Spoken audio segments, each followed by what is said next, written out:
All right, guys, Modern Day Rob coming here for you today. Just a quick in the shop today. Had a customer bring in a 97 Toyota Avalon. He called me up and said, hey, Rob, he says, I'd like to do a muffler or resonator delete on the vehicle. The muffler kind of come off and I want to do a resonator delete and then maybe put a straight pipe on it so it sounds better. Right now, it just sounds like a tin can. I said, all right, bring it on in, we'll see. He says, I kind of hung the exhaust up. He goes, I don't know what you'll think of it. He goes, but there's some sort of cross member there or something.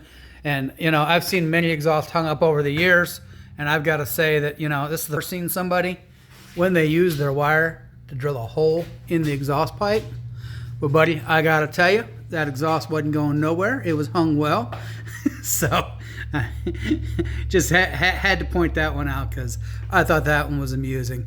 There's one for in the shop after the install. Maybe we'll do a sound video on it real quick as well. Thank you.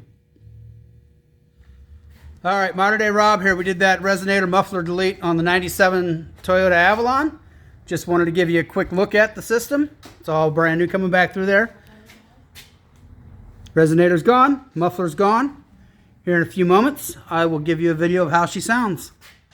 All right, guys, Modern Day Rob here. Got that 97 Toyota Avalon done. We put the customer's factory tip back on. We're going to give her a few revs here and let you hear what she sounds like. This is with the resonator and the muffler deleted. Hit it, Case. There